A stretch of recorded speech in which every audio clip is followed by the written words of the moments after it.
Hi everyone, it's Clarity again, and I'm here to tell you another story. This one is also about babysitting.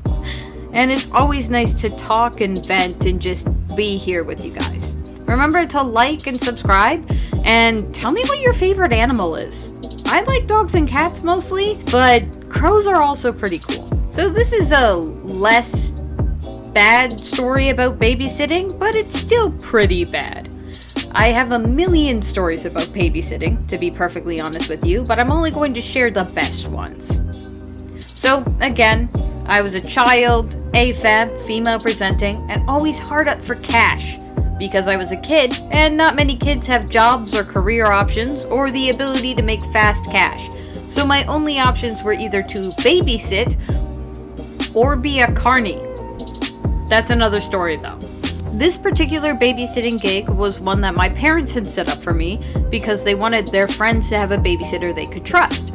And I was a terrible child that hated kids, but the allure of $40 was enough to get me off my butt for a Saturday night to babysit someone else's children.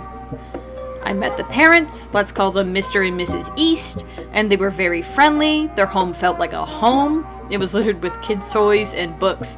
The house was warm, inviting, and they were really happy to have me. They explained that their kids, ages 4 to 7, were not really used to having a babysitter yet, so they needed someone with lots of experience with children. Not only that, but they also liked the idea of someone they kind of already knew being in charge.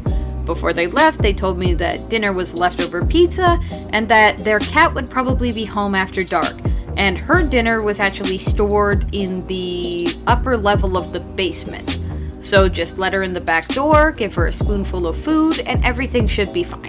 Mr. and Mrs. East were a bit distressed when leaving the house with their 4-year-old crying at the top of his lungs, but eventually we got him calmed down enough for them to slip out and the babysitting could really begin. I did my best to pay attention to the 4-year-old and distract him from the very distressing situation of his parents being gone, but unfortunately that didn't stop him from tearing up around dinner time. I had to explain that Mommy actually wouldn't be here for dinner. The 7-year-old seemed super cool about it and insisted when the 4-year-old went to bed, I let him stay up late and watch Megamind because he was really good. But eventually things calmed down again. I put the 4-year-old to bed with a couple of stories, and me and the 7-year-old actually stayed up to watch Megamind. For me, it was actually the first time I had seen Megamind. It was so good. And he fell asleep on the couch. So after I put him to bed, and a good half an hour of cleaning up the dishes, putting toys and blankets away, and figuring out how to turn on the cable TV, I settled in and proceeded to play on my phone for a good hour. It was approaching 11 when I heard something at the back door, and I figured it was the cat. I let her in without paying much attention. I filled up her food bowl, and I settled back into my spot on the couch. Mr. and Mrs. East would be home by about 1 a.m. And to be honest, everything was going really well. I had everything under control. And what was even better than that, I felt the cat jump up to my lap to cuddle me, and I couldn't be more excited about that. I love pets, especially the free-roaming ones, and she was the cuddliest cat I think I had ever encountered up to that point. I pet her kind of absent-mindedly, she purred and meowed, she was really happy and excited, and eventually I had to get up. So after giving her a little bit of a nudge, she didn't get off, so eventually I just decided to stand up, and she hit the ground with this awkward thud. And I thought that was super weird. So to make sure she was okay, I checked over her. And I was right. Something was wrong. This cat was missing an entire leg. There was no leg. I panicked.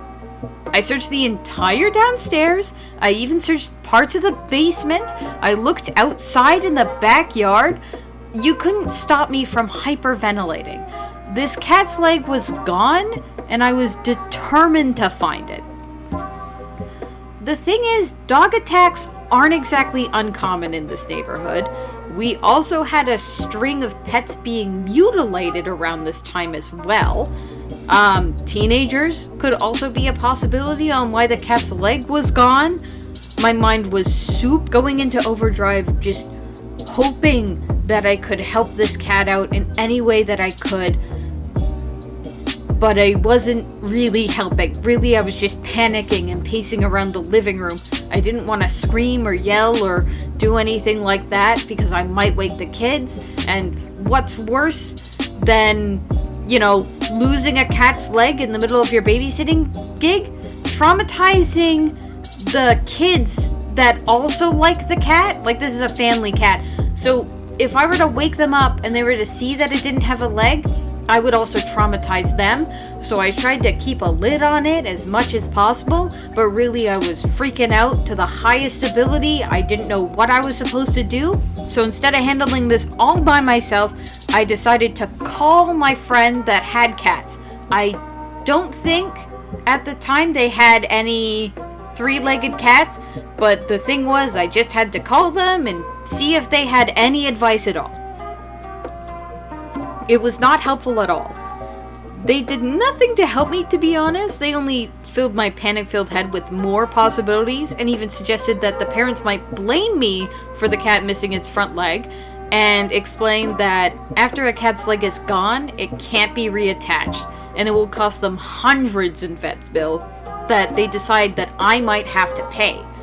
After that short and sweet conversation, I hung up and I put my face down in the couch and I cried.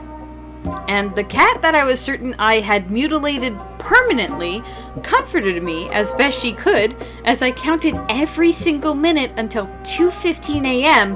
when the parents would come home.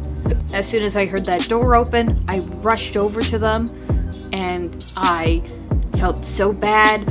I was still crying and I explained, "Hey, I'm so sorry. I lost your cat's leg. I had not meant to.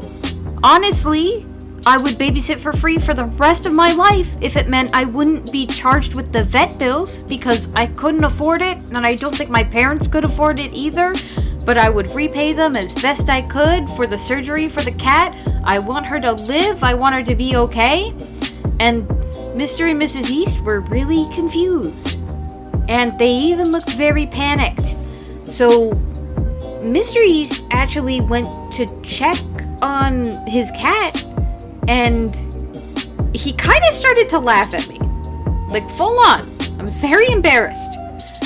And even though I thought I was done for, Mr. East picked up the cat and explained that she had been three-legged for the better part of 5 years.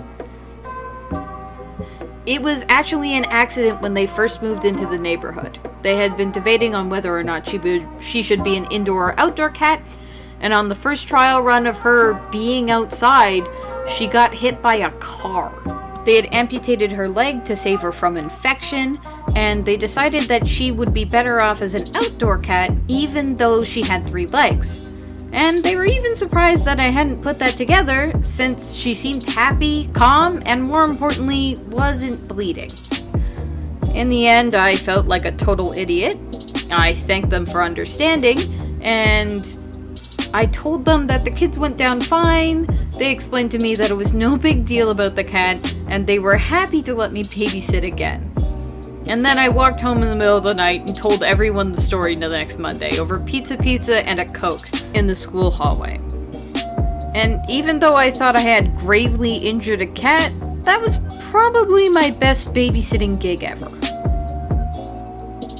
And that's the story of how you should probably make sure there's actually a problem before crying about it for 3 hours.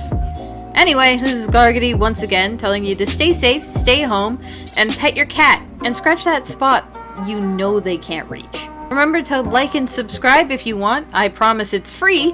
And remember to tell me what your favorite animal is. I'm very interested.